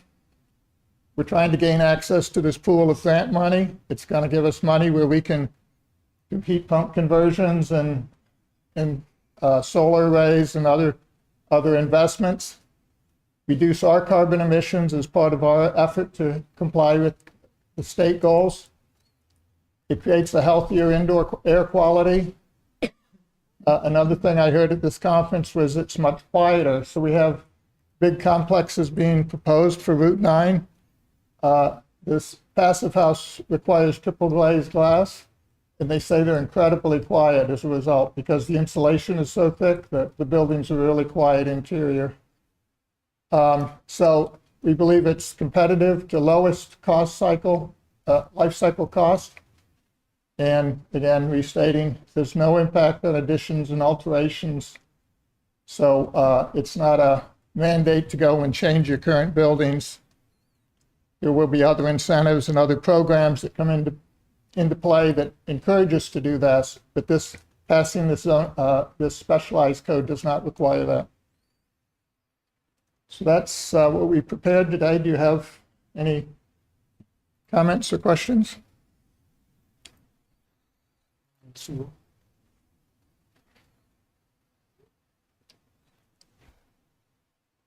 I had one question. In terms of the costs, you mentioned that there is minimal impact for the construction, the economic impact of it in terms of the construction, which is 0 to 4. But beyond that, have you looked at getting feedback from the developers in terms of, are they interested, like beyond just the cost impact, right? Does that, impact in terms of the attractiveness of building houses in our town if this new code is put in place? So it's an interesting thing because the new code came in 2023 that Peter mentioned, changed the stretch code and introduced this specialized code as a new option. And this change that happened then in the passive house is pretty disruptive to developers and contractors. If they don't have experience with it, they're like, I don't want to start, my people don't know anything about passive house, they're not trained and so forth. So their first reaction is pretty negative. We've talked to, I've seen in webinars, we talked to one construction company that had basically went through this cycle of, he assumed it was going to be 10 or 15% cost premium. He went to symposiums like I went to, and he came away saying, it's going to be less than 5%. I think we can do it. Let's give it a try. They tried it, and they're coming in at about 1 to 2% cost premium. But he loves it because it's so predictable. He has these engineering experts that are watching his building get built as it goes along. he's coming away with confidence and it de-risks his project. So he's a big fan of it, even though it costs a little more, because he thinks it gets a better building. It's one story. I heard other panelists say basically the same thing. They were afraid at the first one. They tried it. They got better at it. Now they're a fan of it. A development in one of the Metro West communities. They had 8 buildings they were going to do. They tried it on one. They liked it so much, now they're doing it on all the next ones. So it's this fear of the unknown, but then they try it and they like it. So I think the industry is kind of on a learning curve here. And so the numbers I was showing, one of the numbers we're trying to get is what does the pipeline look like of how many were built 2 years ago and that last year, this year. We know it's going up fast, but we want to get real data. So the grants that you had a slide that if you can show that, who exactly, is it the contractors or is it the town that becomes eligible for these grants? I thought I saw a number, there we go, support grants for up to 150K. So this is, are you familiar with the Green Communities program? Not to any great extent, Okay, no, I'm so not. we did a similar thing. We adopted the stretch code at that time. We checked boxes and the state anointed us a green community. And as a result of that, we've gotten grants. So it's the municipal government that gets the grants for their schools or their buildings or their vehicles and so forth. That's what this is. It's the next generation of the Green Communities program. Okay. And the differences are, there's this technical support grant that allows you to study more complex projects on their nickel. You know, they fund the study phase. They ask for some match in the second phase, but it's a 90-10, so it's pretty good. Up to $1 million, which is twice as much as they've given away on any previous grant program. It was a $500,000 limit. They also added to this program solar, which had never been available, and you can spend this money on new construction, which wasn't available in green communities. So it's a richer program and looking at bigger projects, frankly. So the recipient of the technical support grants is the municipal government, and is it also the municipal government that's the recipient of the accelerator grants? Yes. Okay. And then we hire contractors to do the building. Okay. And what's the source of the grant? Because you also mentioned Mass Save. So this is DOER funded taxpayer money, state taxpayer money. You know, because of all the controversy around Mass Save, the high electric bills, the high gas bills, you know, there's a lot of pressure on and basically energy bills, right? So I'm just wondering, like, will grant funding all of a sudden start to diminish? And then what happens? So as you may be aware, Mass Save is funded by utility bills. It's not tax Right. dollars, it's ratepayer dollars. So it's out of the other pocket of, Right. of our pocket. Oh, we know it well.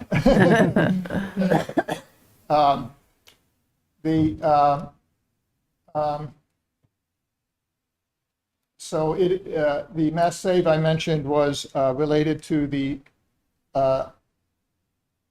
rebates associated with passive house and the funding they have per unit on that. Like they fund heat pumps and they fund other things. And I also highlight in this comment, it's another example of where the state is putting their thumb on the scale because they discontinued all the funding through Mass Save for Right. gas appliances. Right. Where they used to subsidize high efficiency gas appliances, that was cut off. They also discontinued LED lights, which is kind of interesting, but they found that LED lights were so economical that towns could justify themselves. So they didn't want to waste their scarce dollars on that. Mass Save has taken a hit, you know, $500 million cut that you alluded to, I think. Right. That didn't come out of this. It came out elsewhere. Which I can't say exactly. So if it's as good as you say, why would somebody not be in support of this? What were the reasons against it?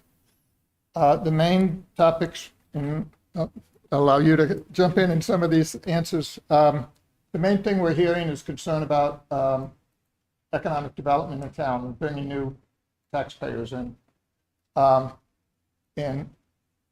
And not wanting to pay the incremental percentages? yeah, if you're concerned about commercial and retail and office and you're building all electric, there is no impact. People are assuming that a new energy code's going to cause them to spend more money, but if they're building all electric, it's no impact. What the impact is in this passive house space where there is I'm convinced there's some additional cost. We're trying to get a real tight number at 0 to 4 is where we're at right now. And you know, we've talked to some of those developers and they don't want to pay that. They don't want any of their costs to go up. Right. Which I don't blame them, but it makes a better house. It's better for the renters. So if you were to look like at the maturity curve of this, are we still at the infancy section of this, or it's not, you know, it's not fully matured certainly. So is it an early adopter kind of phase? It's well beyond early adopter because there's 30,000 units in the pipeline is what DOER said, either finished or in the pipeline. So, and that's in passive house alone. So it's, which is really the only one that I think is kind of hard. That's a point we need to justify is why go to passive house for multifamily. There's 30,000. I think it's a big flow of new construction. I think if you looked, your question is good, and I'll try to get a better answer next time somebody asks. What's the total? Is it 30 out of 30 million, or is it 30 out of 100,000? Or, you know, so I don't have an order of magnitude. Sure. So I can't fully answer your question. That's fair. 30,000 is the people who are working on passive house are extremely excited about the rate of growth in their And market. is that 30,000, as far as you know, is that like in the state or is it in the In country? Massachusetts. In Massachusetts, yeah. So just to provide some context behind it. Yeah, if I could just supplement a little bit, because I think it's an interesting question. So where are we on the maturation curve? Like how many towns have accepted it?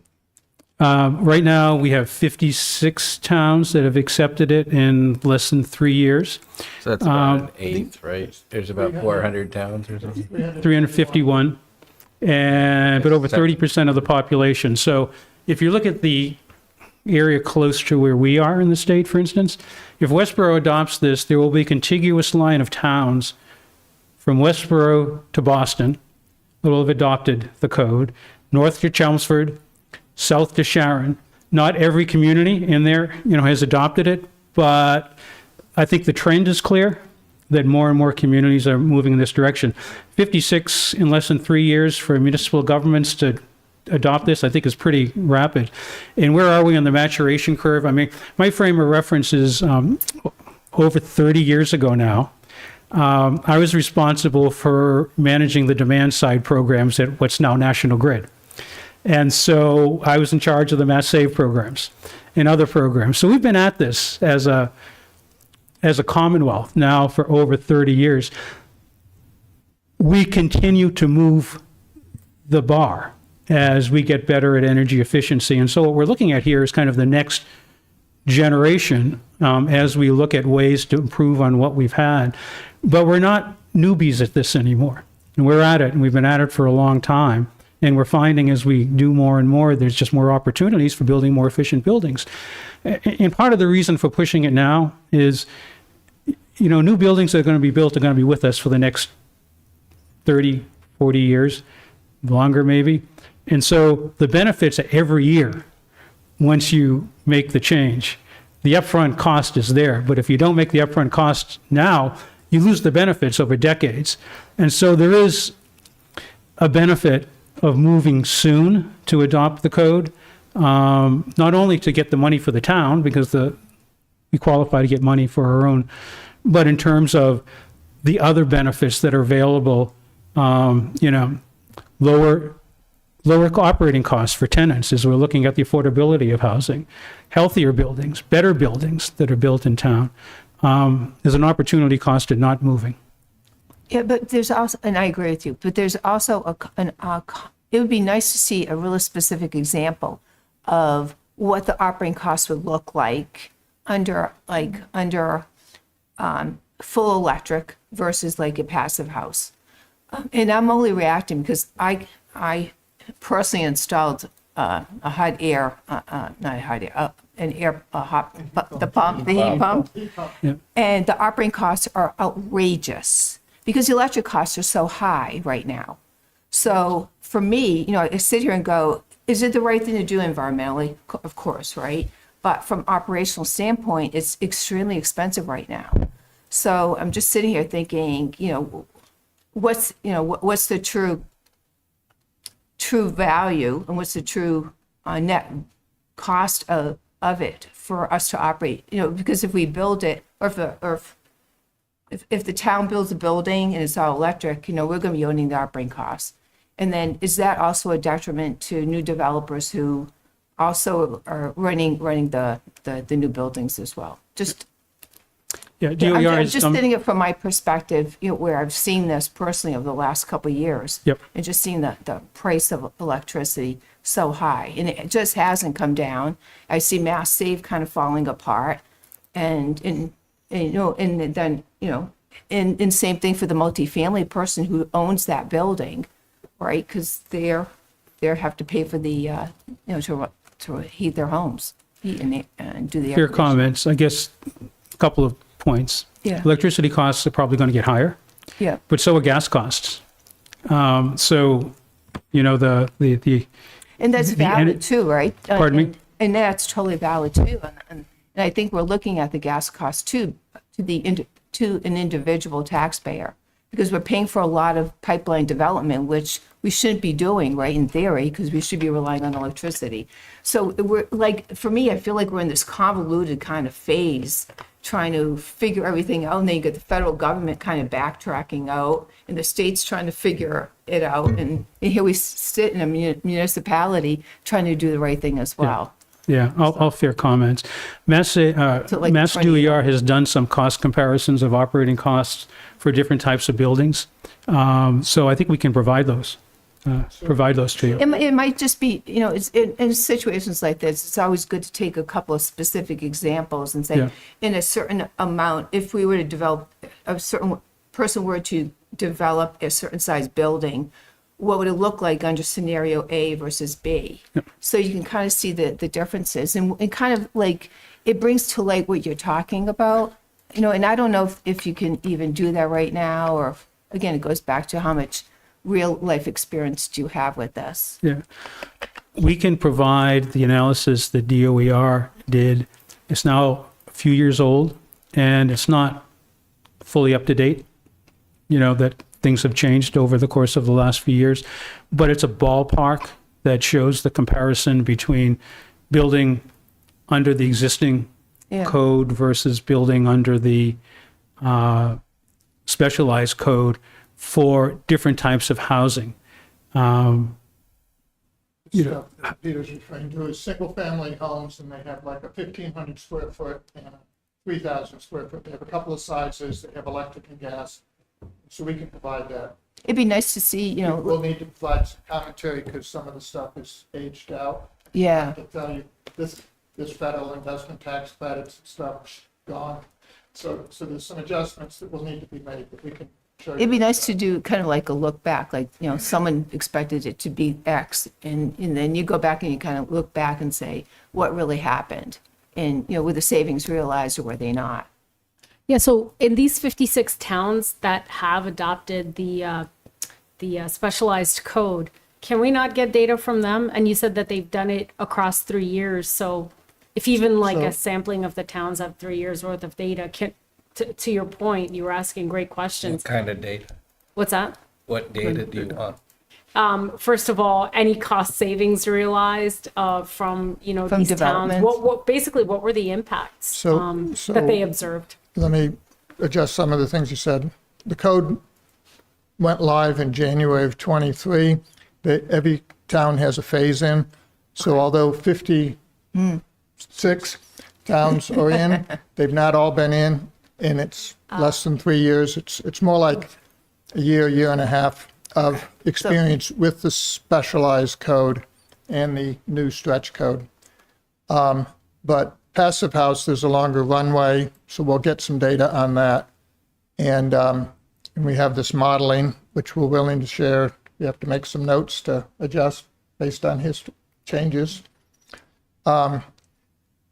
Municipal governments, I don't think, tend to know the utility bills of their residents. So they won't know how the single-family homes have behaved after they got built, to kind of respond to your question. They may not even know the commercial buildings and how they're working. So I don't think the towns are going to know that. The towns won't know. Do you know how much Amazon is using for electricity, or your neighbors? That's not public information. Do the electric companies like National Grid, would they be a source of information?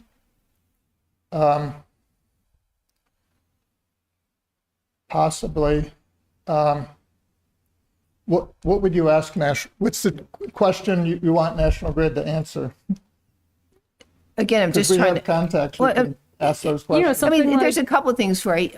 Why now? Why is this a good time for us to adopt this? So why today? And then if we do adopt it, what's the benefit of it specifically? And what's some case examples? So, for Or- example, in the towns that have started, have they gotten grants, and what have they done with them? So Would be good I examples, have a I slide. think, because I'm not sure if it's in this deck. that's the only benefit, Yeah. other than philosophically, climate-wise, whatever, I have, to a town, if it, the main the main candy here, carrot or whatever it is, you But- could get a grant or two. So you'd want to see that the ones, because this is You're not right. like You're Community right. Preservation Act. We came very late to that game because we tried being early and didn't get in, or didn't pass 20 years ago. So by the time we're in it now, there's only so much payback, because pretty much every town in Massachusetts is in it now, so the return is small. So I would think the early adopters would have better chances at these grants, because they're the first year people were one of 20 communities that could even That's apply a for really a good grant. point. And in 5 years from now, you'll be one of Every one of 150 communities Yeah. looking at this, a similar dollar pool, so. But to that point where you responded to Terry regarding what would you ask National Grid, can we not at least get some aggregate numbers on, we know the houses that are passive, or forgive me, not necessarily houses, residential, commercial. Perhaps they can report, we see statistically significant fluctuations in their electricity consumption, or we noticed a statistically significant drop or increase in, the issue is what these are new residents. buildings. What's that? So They didn't they exist demo the before. old building, build a new building using the passive house. It would be different. And it by might have been nature. gas, so the electric company wouldn't know. Oh, if it the was energy gas, used. I can see that would be a challenge, obviously. It might be a completely We do different have size one answer building. for your question. Sure. Yeah, These yeah. are, for Awards. example, awards that just came out this fall of the projects. Acton got $1 million. Since it's a nice round number, I assume their project's more than that, and they. And that's the max. And Yeah. that's the max. Full decarbonization of a historic town hall, you can read it, heat pumps, HVAC controls. Ashfield has a solar array, and believes they're gonna save $100,000 a year on energy costs. Chelmsford is $1 million, 2 fire stations, 1 geothermal system, and solar on both stations. Watertown, you can see, these are the types of projects that have won the first. the A most lot of solar. Yeah, I wonder how they projected these savings, given some of the challenges we just went through this analysis. For example, Watertown, the system will save the city over $70K in annual energy costs. I mean, that. They haven't- know how much electricity it'll generate and how much they pay for it. They now. have a specific project in mind, and so you know how much this, yeah. So if somebody takes a shot at it going, we use this many thousands of kilowatt hours, and it comes out to, the cost would be about this much. I've looked at Trails bills and have got the data from their solar array and the number of kilowatt hours it produces. And I believe it's saving us about 150,000 a year using current electric rates. So I mean, that's the type of thing they're Right. projecting. And solar's pretty mature and pretty predictable. So I'm not surprised that they're able to come up with numbers. So, why now? It's this, we were very late to the Green Communities program. Hopkinton went in 8 years before us, and they've gotten like twice as much money out of the Green Communities as we did. Because by the time we got there, there was already 250 towns in front of us or something. So we were competing. We've done well with it, no complaints, but you want to get $1 million checks, you got to get there early, and you got to, and we can tap this multiple times. We're expecting it to be 3-year cycles. They have a 3-year, $60 million fund, because they can't promise future budgets and stuff, but they're expecting this to be an ongoing program. The Green Communities is run for 15 years or something, and they've continually refreshed that. And it's their main way of helping communities, municipalities clean up their buildings. They know the state has to help. So they have a structured way, both with talented people and good old money. So maybe, again, did you refine this, list of the communities that have adopted it, would be helpful. I have a slide on who's And then adopted also, just what you were kind of alluding to, the pros and cons of this. The pros of doing it today versus, the issue of waiting. And then the pros and cons of doing it today versus, a year from now or 2 or 5 years from now, in the sense of urgency around it.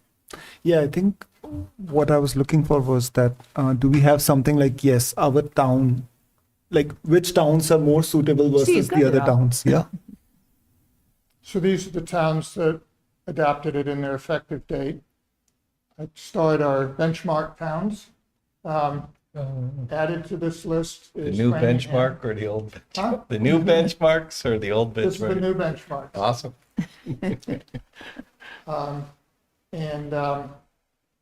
So Framingham approved about 2 weeks ago or a week ago. And it's not been added to the chart. I don't know what their effective date is. This will go to town meeting in the spring. If it passes, it'd be effective. We get to pick our effective date. We're proposing January 2027. Would that impact the new developments that are being, reviewed and in the process of going for approval? It depends on when they pull their building permit. So if they pull it before January 1st, they can be on the stretch code. If they pull it after, they're on the specialized code. So that's part of why you give them some runway so they can decide if they want to accelerate their project to avoid it. If they consider it a big deal, they can do that. Yeah, it's almost really only those larger projects or someone else who's going to put in a 3-family or more that probably that would have an effect, at least electric. Yeah. It'd have to be a big 3-family to get Yeah. over 12,000 That's square true. feet. Oh, yeah. Oh, It's my more like God. a 6-family. Yeah. So by showing the cost benefits realized from those towns that had actually implemented other energy savings approaches under the accelerator awards, is it that you're trying to show we're going to achieve the same cost savings on that same scale? or just to give an idea of what happens when you know? It's more the latter, the ideas of what happens. One of the other requirements of climate leaders is to come up with a decarbonization plan for our municipal buildings and vehicles. And so we're in the kind of 80-90% complete with that. And so, you know, what's it going to take to decarbonize this building and the Forbes building and the, you know, 5 of the 6 schools? One of them is already done. Check. And so they're all big dollar, big projects, and you can't do them all at once, and you stage them out when the equipment, you don't want to replace equipment before it's needed, so you evaluate when you think the equipment's going to wear out, and you kind of make a trigger point and say, okay, we should be asking this question at this time, whether to electrify. Very good. Yeah, I mean, so that's a good point. Just doing this doesn't make us one of those communities because we have another box still to check.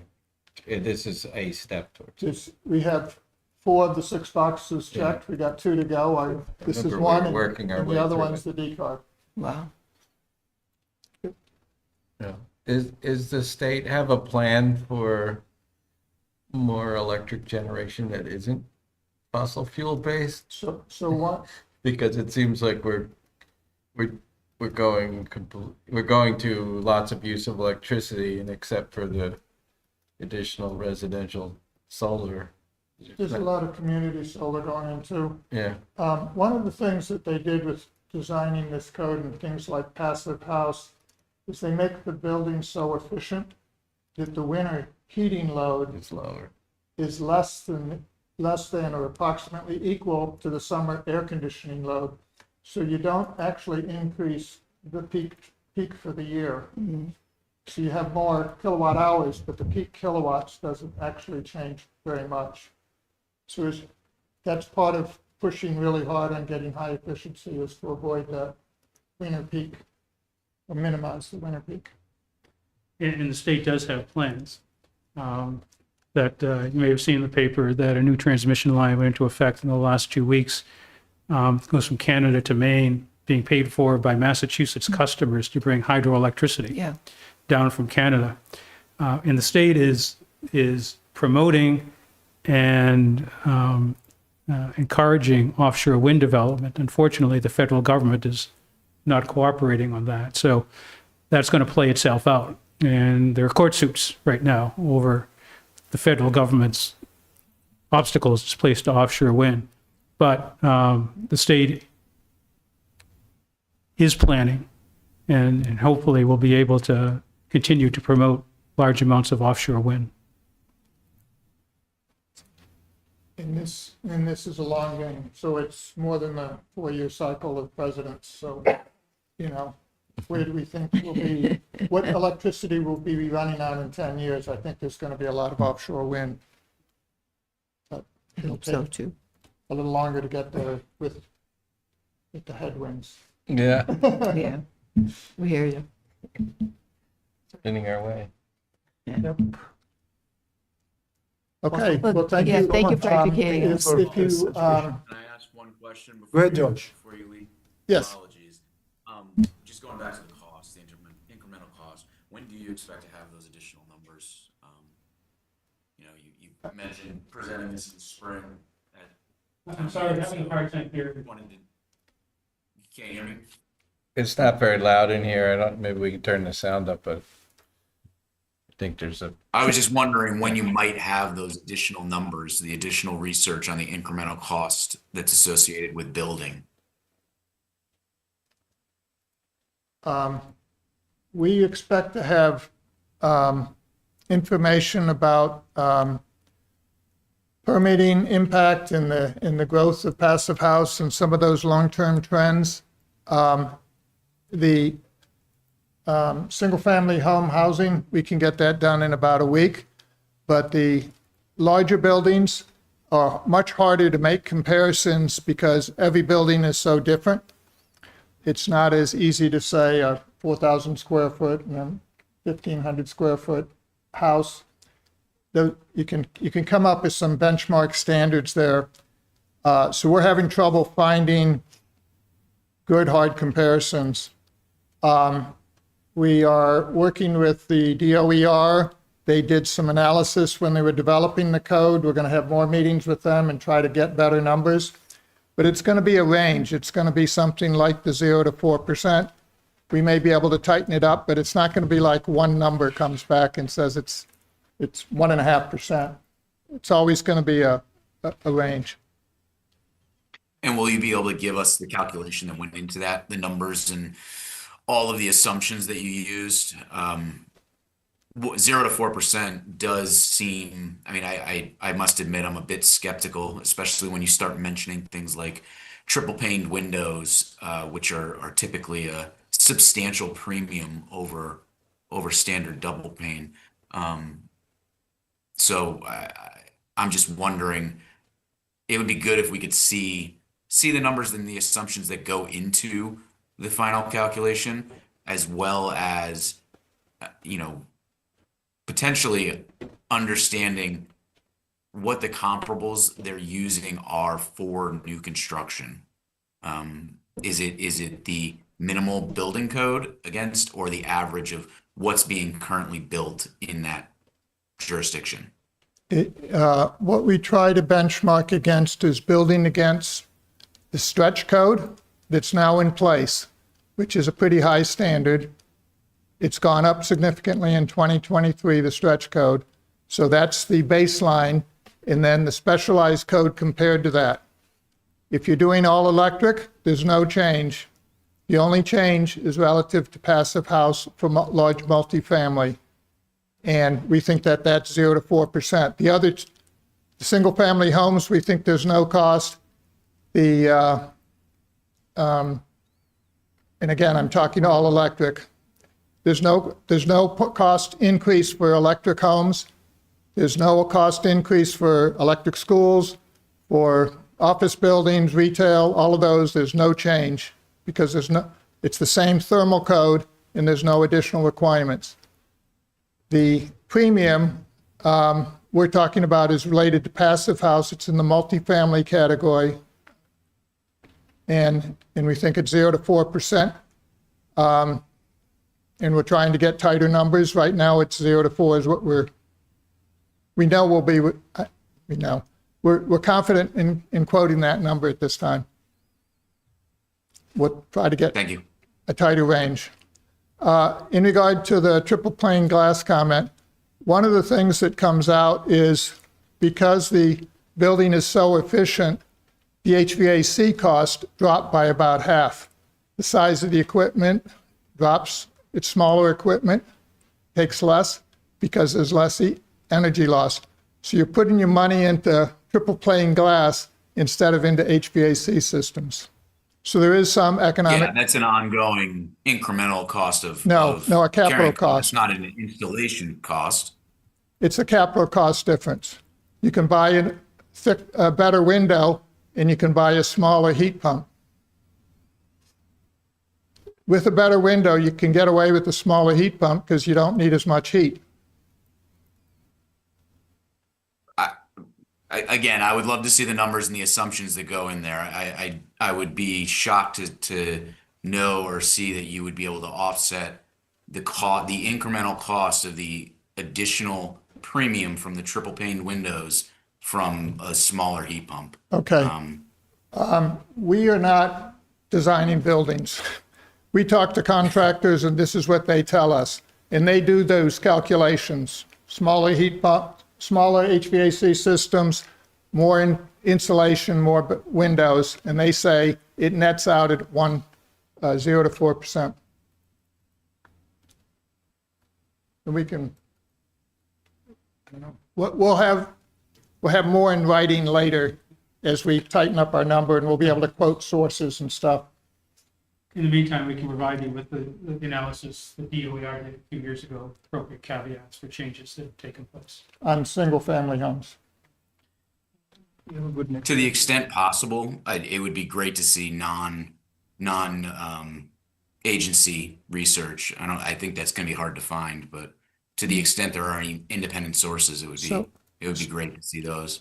So The state hired Consigli Construction, if you're familiar with them.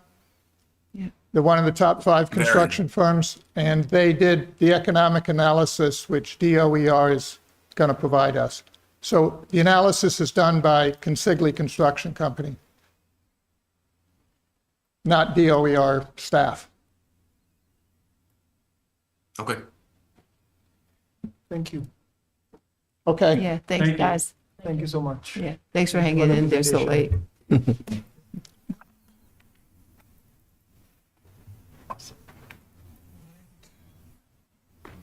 Thanks, Josh. Go ahead. It's close to 9. All right, moving next to the AFC updates and discussions. Do we have any updates from the license? Any license updates from your side, Josh? Not on my end. The most interesting one would be Andrew, who's not here because Andrew's not they're, the capital Capital committee is expenditure. meeting Yeah. right now. So How We'll many find out meetings later. Are they into it? Are they? they're almost done, I thought, and they only have a handful. They're at least. right? Yeah. Almost done. Yeah.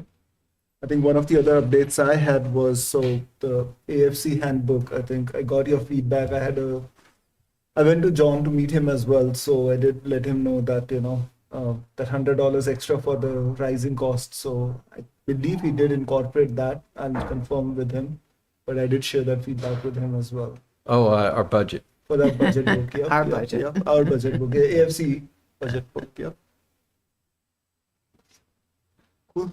And we have a library meeting next Tuesday, so I don't have anything new to report today. We seem to always have meetings right before I have my meeting, not after. Sooner or later, they'll gonna get tie out. synchronous. Yeah. Is the tri-board, has that been determined, the date for that? It's Jan 29th, I believe. January 20 something. 29th. Very It's nice. Thursday, I think, Jan 29th. And we're all expected to be there? Just asking. Yeah, you get beat up if you don't show up. the tri-board January 29th. So it's a Thursday? It's actually, it's mainly a 2-board meeting. The school committee does present because of the school budget, but it's mainly the select board and us for the whole day anyway. The so-called budget summit. That usually starts around 6, right? That's No, it's all No, it's day. all day. This one is all day. This one starts at around, I don't know, 8 or 9 in the morning. Yeah. Goes to about 3 or 4. So if I need to leave at 3, that's, That's fine. You can leave it, I mean, Yeah. first of all, it's on TV, but Present. Yep, if all you're day. there, you can participate. You mean the advisor? yeah, Yeah. I usually have them all. Okay. That's Yeah, fine. so no, there'd be no problem with leave if you had to leave at 3. Like or something. 2:30, yeah, the doctors. Just it's usually, Okay. Okay. we're usually pretty wiped out by near the Isn't end. the 29th late? I'd have to look up when it was last year, but it's kind of similar. It's always in the 20s anyway. I It thought might it just was happen like to the work out that it's a Thursday. 20th, which just happened. I'll look at last year. Yeah, maybe last year was on the like 22nd or 3rd or something. Okay.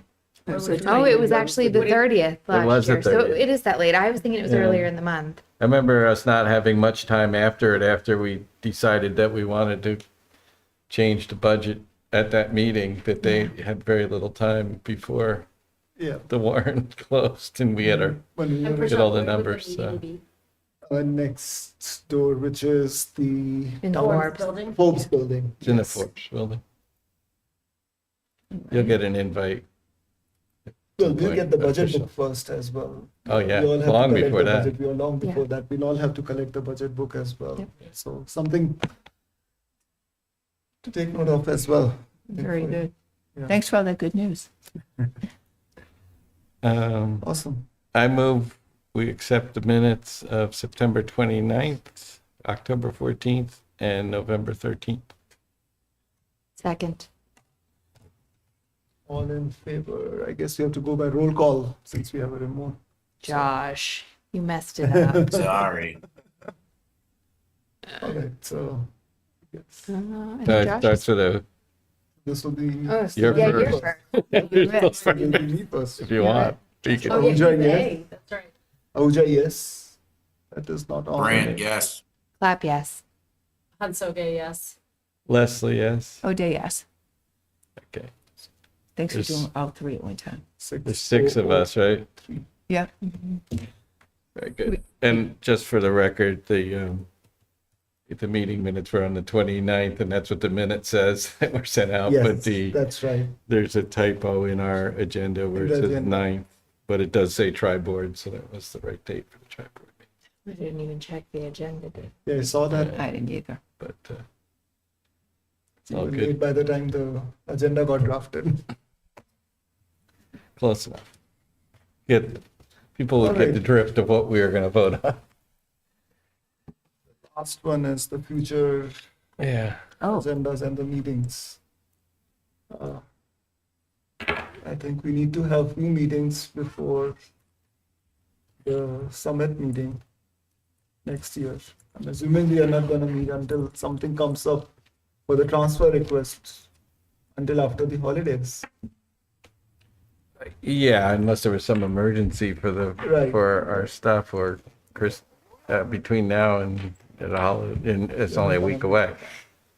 But yeah, so we probably would meet next in Next. early January. We'll have the books and we can start charting a plan out. I don't know when the draft warrant first comes out, but start looking at that. But the budget book is a big chunk of the work anyway. Yeah, I think we all will need some time to go through those budget Yeah. books as well. Is there any preference of the days we have, or do we just go with Mondays and Thursdays? Was it Monday or It'd be Tuesdays? hard not to do Monday and Thursdays because those other days have other meetings of other committees, so you might be able to do it. But like, for instance, Tuesdays are select board meetings and Wednesdays are school committee meetings, so room availability, I mean, the reality is we just always do Tuesday, Thursday. Monday. We Monday and or Thursday. sorry, Monday and Thursday. Theoretically, we could change, but that is the standing meeting. Right. I guess John says in the old days, they actually would meet on weekends or something. oh, God. No, that's not part of the contract. They must have been really haggling over stuff. My union agreed reps. to Mondays and Thursdays, Yeah, Walter. yeah. Don't get No, crazy. I would never think of that. That was when the finance committee actually developed the budget from scratch, so be thankful you don't have to do that. Yep, that's also not what we agreed to, John. So, He has a short memory. The reality is you can call a meeting for any day of the week if you had to. It doesn't have to be a Monday or Thursday, but Yeah. it's by tradition. I just feel whoever, like, what's the best day for availability, Monday, Thursday. Monday, Done. Thursday Yeah, works for all. yeah. I'm used to those. Awesome. I think in January we'll probably start with more like one a week and then we'll work our way back up to the, Yeah, yeah. when we have to. So I think Because that- to a large extent, there's not much point in getting guests in until after the The budget initial- summit, because that should give those are the big budget numbers, unless there's an obvious, depending when the warrant comes out, if there's some thing in there that we can deal with ahead of time, we could, if there's but a lot of those are sort of half baked in the beginning anyway, like they're just placeholders, so you can't really get like the planning department in on a zoning article when it isn't written yet or something. Right? So So are you suggesting we put in a couple placeholder meetings before, or just kind of play it by ear? I suggest we try, I don't have to do it tonight, but we get some meetings in early January on our calendar. I guess you were asking, do people, if it's Monday or Thursday, have a preference? Yes. A previous version of this committee had a preference for Monday meetings versus Thursday. We got a lot of new people here. I don't know. Monday's good for me. So we could pick maybe like the second Monday in January or something Right, to right. target as a, The 12th, as, so January 12th. I can check. Right. for Put a placeholder in and there? the 19th I'll is check. probably a holiday. Correct. That's right. Martin So Luther. we might meet on January a 12th. Thursday that week or something, or not, or It's on Monday. guess we could meet on the sorry, what's the? Yeah, because January 5th seems kind of, people just Too get early. Yeah, I back from think New that is Year's. too- That's too too early. soon. Yeah. All right, so, January 12th, probably be a good thing to target, and we can haggle over a schedule then for the rest. okay. I think we'll need a couple of meetings, if I remember, just to see how AFC wants to get into the summit board with the kind of questions or where we are, I gonna agree. find the conversations at as well. Cool. All right. So I'll if we, go if we with- set up the 12th, then we could Mm. do the rest of the schedule. Like Yeah. I said, I think the 19th is a holiday, so you can't do that Monday, and by the week after, you're almost at the summit, so maybe you do a Thursday on another week or something. Sounds Second meeting. Okey doke. All right. We have a plan. We have a plan for the next Hey, can you meeting. try to manage your time within the agenda, please? I agree with you, but Guests go along. question. Maybe we should just get like a buzzer, like when you reach the end of your time on the agenda. Just get a dog collar, Zappa. Well, I would say know the rules. that our questions probably extended it a lot further than Okay. the All original right, I discussion was contributed closed. that. I'm I think back. I would. Yeah. I think we have Move to adjourn. Second. Second. We have to Ahuja, yes. Brant, yes. Clap yes. Hansoga, yes. Leslie, yes. O'Day, yes. And everybody We have are good adjourned, holidays. Westborough. Thank you, very Westborough much. TV. Thank you, Westborough What TV. time is it? 9:06.